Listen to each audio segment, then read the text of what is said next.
The journey is more beautiful than the destination. আর হিন্দিতে বলে সফর খুবসুরত হ্যায় মঞ্জিল সে ভি। ঠিক এই ধারণাটায় বিশ্বাস করি বলেই আমরা গত 12-13 বছর ধরে রোড ট্রিপ করি। জিত তো হওয়ার পর থেকে গাড়ি ছাড়া অন্য কোনো ট্রান্সপোর্টের ব্যাপারে সেভাবে জানতেই পারলো না। তাতে আমাদের কোনো আক্ষেপ নেই, কারণ আমরাও মনে করি যে যে জায়গাটায় যাব ঠিক করেছি সেই জায়গাটায় যাওয়ার যে রাস্তা, সেই রাস্তাটা কিন্তু আমরা ভীষণভাবে উপভোগ করতে চাই। একটা স্পটে যাওয়ার সময় রাস্তায় যে কত অজানা অচেনা গ্রাম পড়ে, মফস্বল পড়ে, তার যে সিনিক বিউটি যেগুলো বর্ণনা করা যায় না। তাছাড়াও রাস্তায় কত রকম লোকের সাথে আলাপ হয়, কত রকম খাবারের সাথে আলাপ হয়, তো সব কিছুর জন্যই কিন্তু রোড ট্রিপ আমাদের কাছে প্রচণ্ড প্রিয়। বাজে এখন 8:30। আমরা জাস্ট বেলেপোল ক্রস করলাম আর এখানে সাংঘাতিক ট্রাফিক জ্যাম।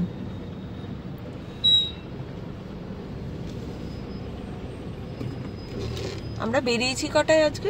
8:45। বাড়ি থেকে আমরা রওনা দিয়েছি 8:45।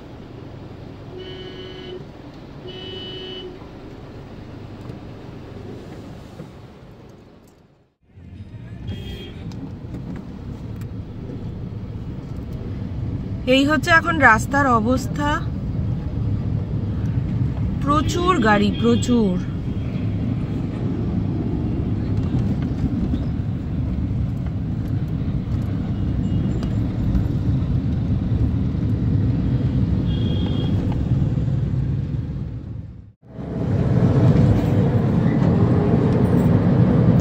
আটটা 40 বাজে এই আমরা ক্রস করছি সাঁতরাগাছি।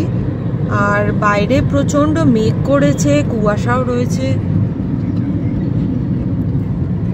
মানে 9টা বাজতে চললো মনে হচ্ছে না। সকালবেলা 8:45 নাগাদ আমরা বেরিয়ে পড়েছি আমাদের রাজপুর সোনারপুরের বাড়ি থেকে। আর আজকে আমাদের গন্তব্য হচ্ছে বোলপুর। তো এই ভিডিওটাতে কলকাতা থেকে বোলপুর যাওয়ার রাস্তার অভিজ্ঞতাটুকুই থাকছে। রাস্তার এখন কি অবস্থা, কোথায় কোথায় কি ডাইভারশনস আছে, সেই ডিটেলসটা থাকছে এই ভিডিওতে।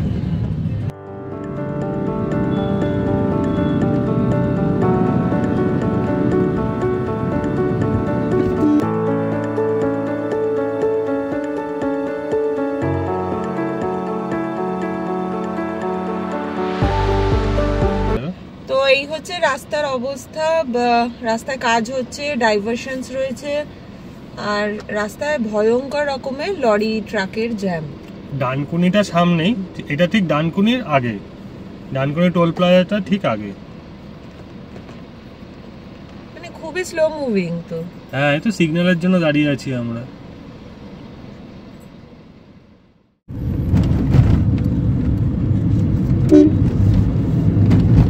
এটা ডানকুনি টোল ছিল আগে বোধহয়, এখন ওইখানটা করেছে সামনেটা।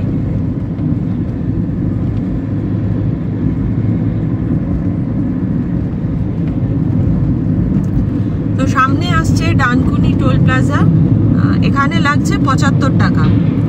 আর আগের বিদ্যাসাগর সেতুতে তো 10 টাকা লেগেছে।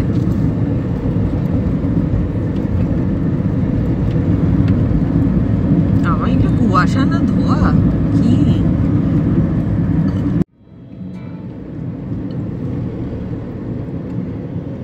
বাজে এখন 9:15 আর আমরা পেরোচ্ছি ডানকুনি। এই হচ্ছে রাস্তার অবস্থা। ডান দিকে কাজ হচ্ছে, বাদিকে বোল্ডার। হয়ে গেলে কিন্তু কত স্পিড বেড়ে যাবে বলো, প্রচুর স্পিড বেড়ে যাবে। ততদিন একটু ভোগান্তি।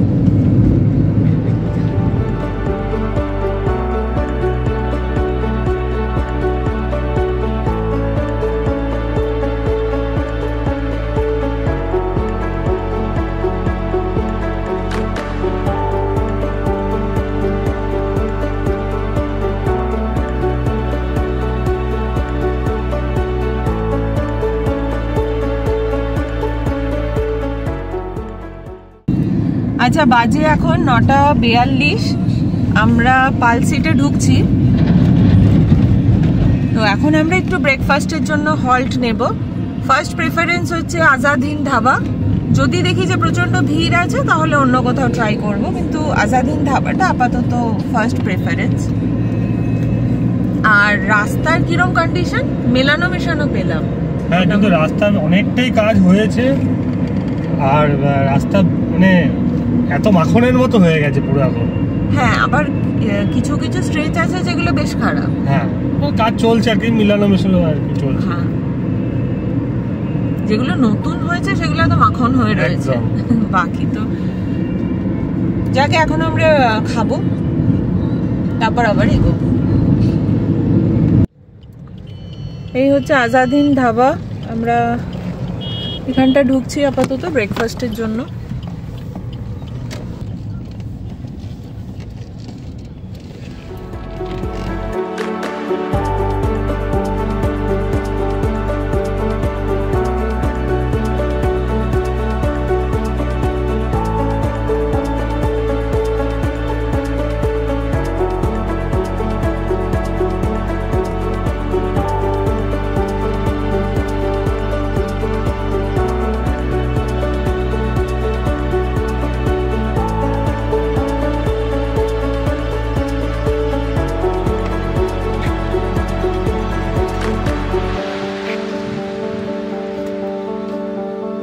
এখন বাজে 10:45। আমরা এই আজাদ হিন্দ ধাবা থেকে ব্রেকফাস্ট করে নিলাম, 4 জনে 4টে প্লেন ধোসা আর কফি। আর এখন আমরা রওনা দিচ্ছি। প্রথমে আমরা যাব হচ্ছে বোলপুরের খুব কাছে কালিকাপুর রাজবাড়ি। আমরা আগে কখনো এটাতে যাইনি। আবির চ্যাটার্জির একটা মুভি দুর্গেশগড়ের গুপ্তধন বা এরকম কিছু ছিল, সেই মুভিটা শ্যুট হয়েছিল ওই রাজবাড়িতে। তো সেখানে আমরা আগে যাব। আবির চ্যাটার্জির ক্যারেক্টারটা ছিল সোনাদা। তো ওই সোনাদার মুভিতে ওই রাজবাড়িটা দেখিয়েছিল, আর রিসেন্টলি একটা ফেসবুক পেজে আমরা ওটা দেখলাম। তো ফার্স্টে আমরা ওখানে যাব। গুগল বলছে এই আজাদ হিন্দ থেকে ওটা যেতেও প্রায় 2-2.5 ঘন্টা লাগবে। তো প্রপার বোলপুর বা চেনা বোলপুর বলতেই যেগুলো মাথায় আসে, খোয়াই, কোপাই, সোনাঝুরি, ওটা ছাড়া আজকে আমরা একটু অন্য কিছু দেখব। তো ফার্স্টে যাচ্ছি আমরা কালিকাপুর রাজবাড়ি। কত লাগলো 4টে ধোসা? 100 টাকা করে ধোসা নিল। আচ্ছা, প্লেন ধোসা আজাদ হিন্দ ধাবাতে নিল 100 টাকা। আর 75 টাকা করে বোধহয় কফি? না, 25 টাকা করে বোধহয় কফি নিল। তাই বল, 25 টাকা করে কফি। কফিটা ছিল 75 টাকা করে। আমার কাছে ওটা বেশ বেশি লাগছে। মানে দুটো নিয়ে 4 জন হয়ে যেত। হ্যাঁ, কফির পরিমাণটা অনেকটা ছিল, বাট স্টিল 75 টাকা ইজ টু মাচ। তো দুটো নিয়ে 4 জন খেতে পারতাম। স্ট্রং ছিল, কিন্তু আমরা যেটা বলেছিলাম স্ট্রং দরকার। হ্যাঁ, যেমন বলেছিলাম সেইভাবে বানিয়ে দিয়েছিল, তবুও 75 টাকা বেশি। তাও তো 3টেতে আমরা 4 জন করলাম, তাও ফুল কাপ হয়ে গেল। মানে আমরা দুটো নিয়ে 4 জন করতেই পারতাম। অনেকটাই ছিল। হ্যাঁ, অনেকটা করেই ছিল। পরের বার ভাগ করে নেবো যখন যদি আসি যাবো। না, আমরা এদিকে যাওয়ার হলে আমরা জেনারেলি এই আজাদ হিন্দ ধাবাটাতেই দাঁড়াই আর কি। তবে আগে পিছে কিন্তু অনেক অপশনই এখানে আছে। আর যারা পিওর ভেজ খুঁজছে তাদের জন্য দেখলাম ওটা হচ্ছে হাইওয়ে মির্চি, ওটার বাইরে লেখা রয়েছে পিওর ভেজ। যেটা চোখ জল করছে। কিসের জন্য জল? হ্যাঁ, ভিডিওটাতে নাকি ওর চোখ জল করছে। ও, ভিডিওটা আমি চোখে জল এলো নাকি ভিডিওতে?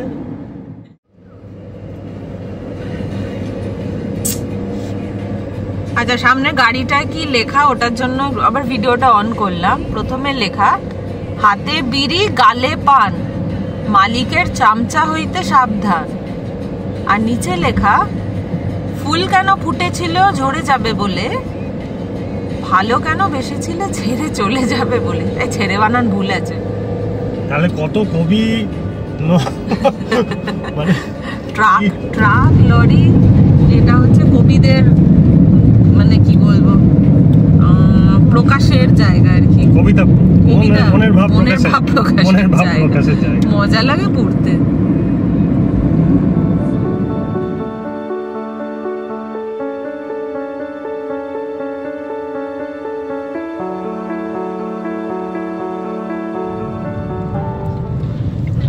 এখন আমরা ক্রস করছি মশাগ্রাম। এখানে এই যে আলু তুলছে,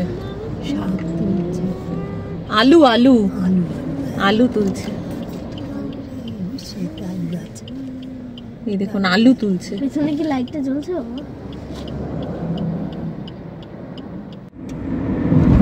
বাজে এখন 11:10। আমরা পৌঁছে গেছি পালসের টোল প্লাজা।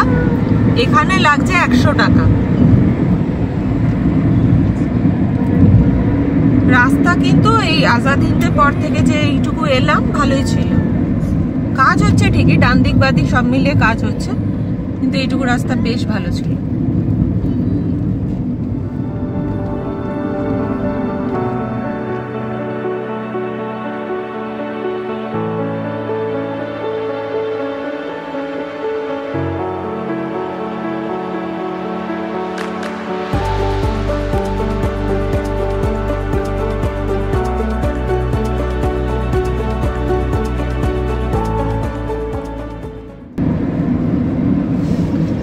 এই আমরা ঢুকে গেছি শক্তিগড়, আর বাজে এখন 11:20। ওই আজাদ হিন্দ ধাবা থেকে শক্তিগড় অব্দি রাস্তাঘাট অসাধারণ হয়ে গেছে। যেমন চওড়া হয়েছে তেমনি স্মুথ, দারুণ দারুণ হয়েছে এইটুকু রাস্তা।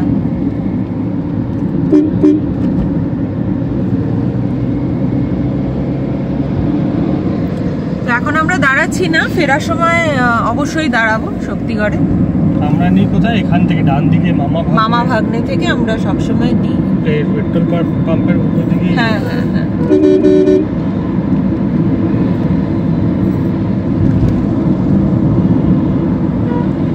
ওই সামনেরটা চলে গেছে, কিছুই চেনা যায় না, মানে এত বদলে গেছে না জায়গাটা।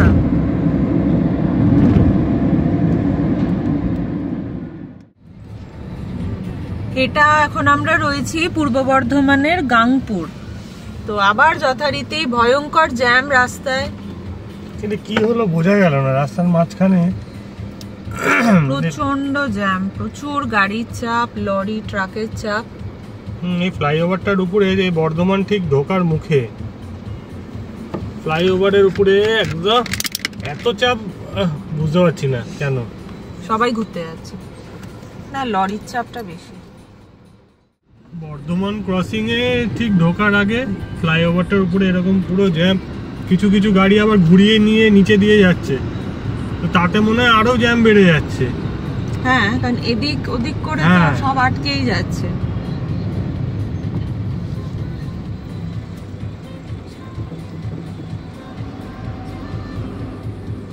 জ্যামটা কিসের নিচে গেলে বোঝা যাবে একদম। পুরো লাল দেখাচ্ছে ম্যাপে, অনেকটা পোরশন অবধি পুরো লাল দেখাচ্ছে। 17 মিনিট যাবে বলছে এখানে অ্যাডিশনাল। আচ্ছা, এই হচ্ছে রাস্তার হাল। মোটামুটি এই একটা জায়গাতেই আমরা লাস্ট 40 মিনিট ধরে আটকে আছি। লাইন এগোচ্ছেও না, আর সেরকম পুলিশও নেই যে কন্ট্রোল করবে জিনিসটা। খুব স্লো মুভিং, আমাদের পৌঁছাতে অনেক টাইম লেগে যাচ্ছে, অনেকটা টাইম লেগে যাচ্ছে।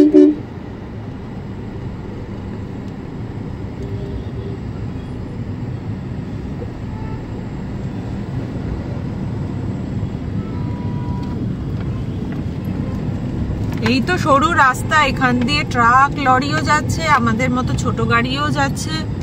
একদম ম্যাসাকার হয়ে রয়েছে এই জায়গাটা। এই সামনের গাড়িটা দেখো কুম্ভ মেলায় যাচ্ছে মনে হচ্ছে। কেন ওরকম পোস্টার লাগানো রয়েছে পোস্টার?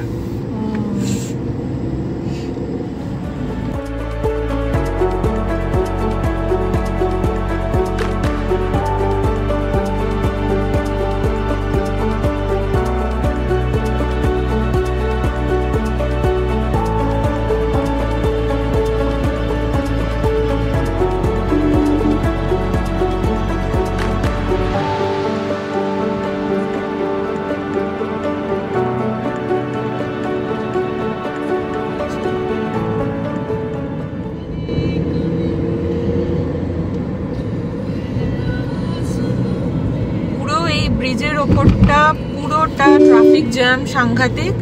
তো আমরা নিচের রাস্তাটা নিলাম। সব ছোট গাড়ি এখন মোটামুটি এই নিচের রাস্তাটাই নিচ্ছে, ওপরটা নিচ্ছে না। এই দেখুন ওপরটায় এই পুরোটাই হচ্ছে ট্রাকের লাইন। তো সামনে সামনে গিয়েও তো আবার আটকাবোই আর কি। না এইখানটা অনেকটা আটকাতাম, ওখানে নাও আটকাতে পারি কিছুটা সুরাহা হচ্ছে।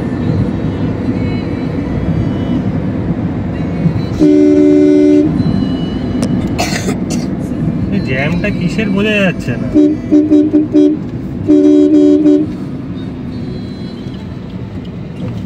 বাপরে বাবা, সে একই ব্যাপার।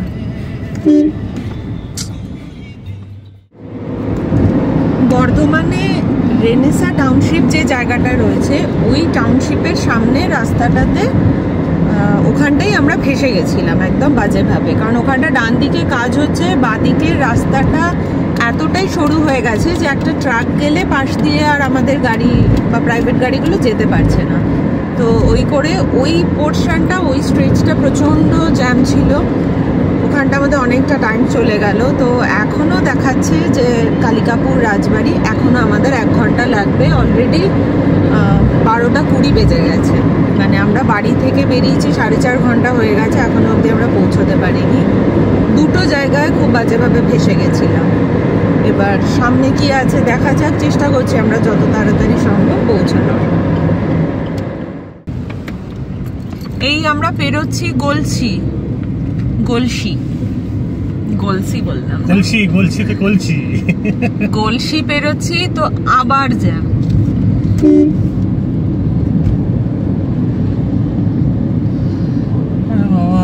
হ্যাঁ, আজকে রাত্রিবেলা ট্রাভেলটা মনে হয় ভালো হয়। আজকে খুব টায়ারিং হয়ে যাচ্ছে ব্যাপারটা। না ভেবেছিলাম 4 ঘন্টায় পৌঁছে যাবো, কিন্তু এত জ্যাম হবে কে জানে। 4.5 ঘন্টা পেরিয়ে গেছে, এখনো 1 ঘন্টা বাকি।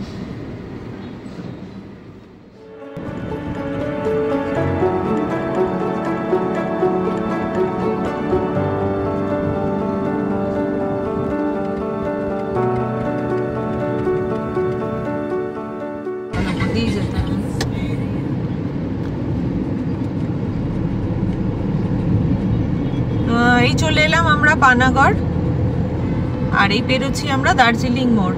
তো ব্রিজের নিচ দিয়ে যে রাস্তাটা জেনারেলি নিতে হয় ওটা বন্ধ আছে।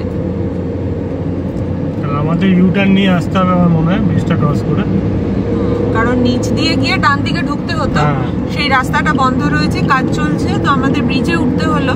এবার ব্রিজ থেকে নেমে এবার ডান দিকে কি করে যাব তাহলে দেখতে হবে।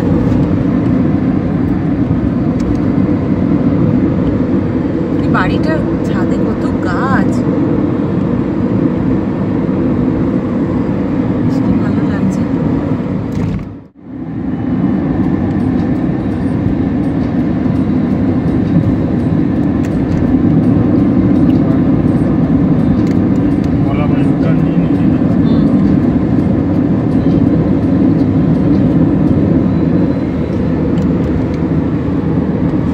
আবার ওদিক দিয়ে গেলে না,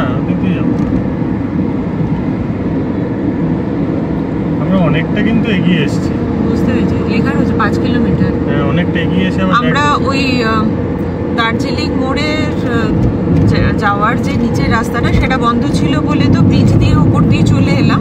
তারপরে অনেকটা এগিয়ে এসে আমরা ইউটার্ন নিয়ে আবার ফেরত যাচ্ছি ওই দার্জিলিং মোড়ের দিকে।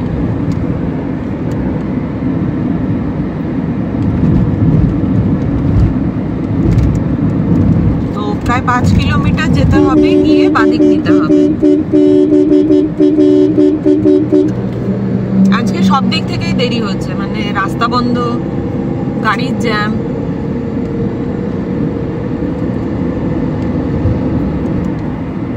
পাঁচ ঘন্টা পেরিয়ে গেছে, আমরা এখনো ধারে কাছে যেতে পারিনি।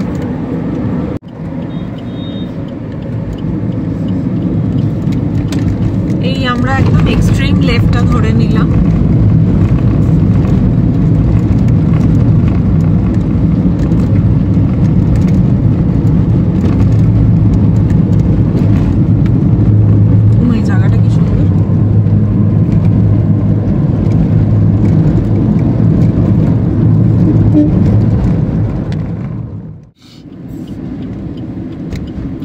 এই অনেকটা এক্সট্রা ঘুরে এসে এই ফাইনালি দার্জিলিং মোড়টা চলে এলো। এখান থেকে আমরা বাদিক নেব। তাহলে মোটামুটি আমাদের 5 কিলোমিটার মতো লাগলো এক্সট্রা। হ্যাঁ, এক্সট্রা ঘুরলাম আমরা। মানে আমরা ঘুরলাম মানে ভুল করে না, ওখানে রাস্তা বন্ধ ছিল বলে 5 কিলোমিটার ঘুরে এসে আবার এটা নিতে হবে।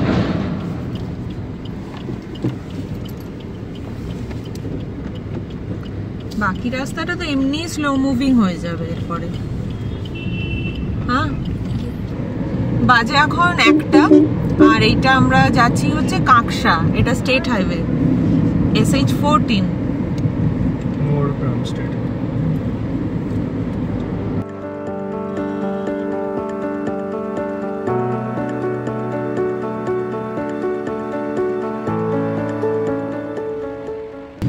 বাজে এখন 1:15, আর এই আমরা ঢুকে গেলাম 11 মাইল।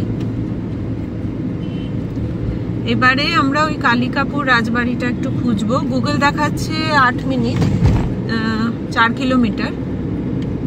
কি লোকাল লোককে জিজ্ঞেস করতে হবে? দেখি না একবার গিয়ে গুগল কি বলছে।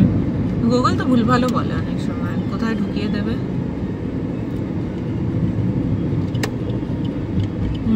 11 মাইল এলাম, এবার কালিকাপুর যাবো আমরা, কালিকাপুর রাজবাড়ি। এখান থেকে রাস্তা আছে, এই রাস্তাটা দিয়ে ঢুকবো। ডান দিকে ঢুকছি।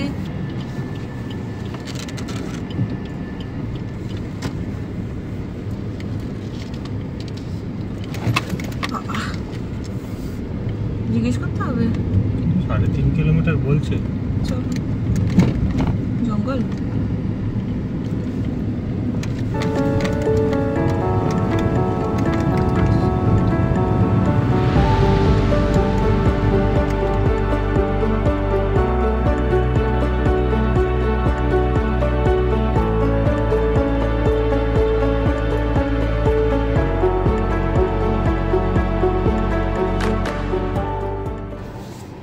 আচ্ছা, এইটা হচ্ছে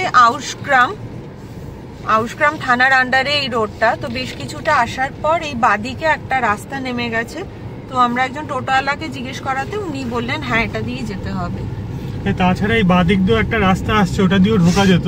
হ্যাঁ, সেখানেই এক জায়গায় মিট হয়। তো বাদিকের রাস্তাই আর কি, আগে পিছে একই ব্যাপার।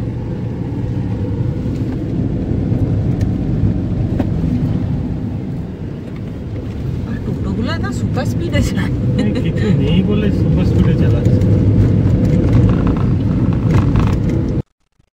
এই আউশগ্রাম এলাকার মধ্যে সেদিন আমরা দেখতে গেছিলাম কালিকাপুর রাজবাড়ি, যেখানে গিয়ে জানলাম যে অজস্র হিন্দি সিনেমা, বাংলা সিনেমার শুটিং এখানে হয় বা হয়েছে। এখনো প্রচুর সিনেমা শুটিং এখানে হচ্ছে। বহু পুরনো হিন্দি সিনেমারও নাম জানলাম যেগুলোর শুটিং এখানে হয়েছে। তো নামগুলো আপনারা গুগল ঘাটলে দেখতে পাবেন। আরেকটা জায়গাতেও আপনারা দেখতে পাবেন, সেটা হচ্ছে আমার আগের ভিডিওটা। এই কালিকাপুর রাজবাড়ি এবং তারপরে আমরা গেছিলাম সেদিন রায়পুর জমিদার বাড়ি। তো এই 2 জমিদার বাড়ি নিয়ে আমার অলরেডি একটা ব্লগ কিন্তু রিলিজ হয়ে রয়েছে আমার চ্যানেলে। তো রিকোয়েস্ট করব যে এই জায়গা দুটো ডিটেলে দেখার জন্য প্লিজ আমার আগের ব্লগটা একটু দেখে নিন। তো আজকে আমরা সকালবেলা 8:15 নাগাদ বেরিয়েছিলাম। অসম্ভব জ্যাম ট্যাম কাটিয়ে 5 ঘন্টা পেরিয়ে আমরা ফাইনালি বোলপুর ঢুকি। বোলপুর ঢোকার আগে আমরা ওটা দেখি হচ্ছে কালিকাপুর রাজবাড়ি দেখি, তারপর বোলপুরে লাঞ্চ করে আমরা দেখি রায়পুর রাজবাড়ি।